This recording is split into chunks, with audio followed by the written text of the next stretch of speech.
Welcome back, everyone. Dr. Naseem Mastouri is with us today, a Lima Memorial nephrologist, talking a little bit about chronic kidney disease. Tell us a little bit, when you say chronic kidney disease, you get to that stage, what are we talking about? What situation were you in there? Good morning, Jeff. Thank you for having me. Chronic kidney disease, or CKD, is a gradual loss of kidney function. The main function of your kidneys is to filter the blood and remove the waste and excess fluids. In certain situations, over time, like diabetes, high blood pressure, some autoimmune diseases, some congenital diseases, kidneys cannot filter the blood, and it's weakened the ability of the kidneys to remove waste and excess fluids. The two most common causes of kidney failure is diabetes and high blood pressure.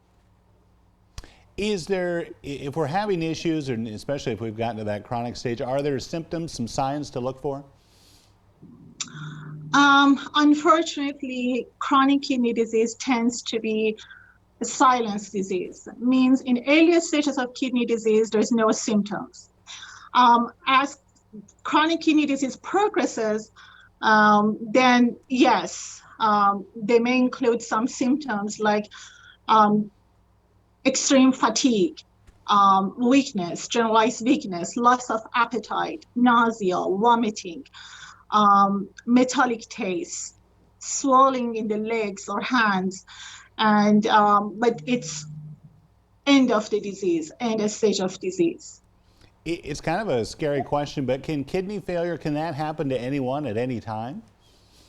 Unfortunately, yes, it can happen to anyone at any time.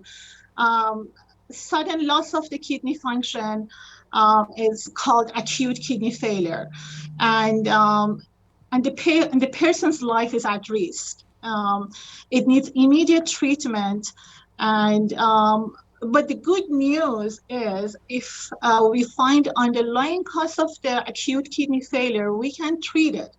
But meanwhile, patient may need dialysis. Is there a reason for that, you think? Why you're seeing more patients come in with all different kinds? Right, those patients, unfortunately, those patients with acute kidney failure, they're hospitalized patients or they're critically ill in intensive care unit. There can be many reasons for that.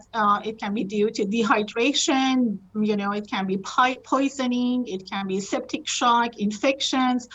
And but as I mentioned, if we find out the underlying cause of the problem, it is most likely it is reversible. But meantime, because they need immediate treatments and they're critically ill, they may need dialysis.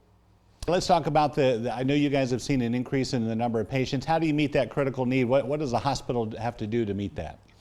The Lima Memorial Foundation is uniting our community to an advanced journey to create a dedicated inpatient renal dialysis treatment center.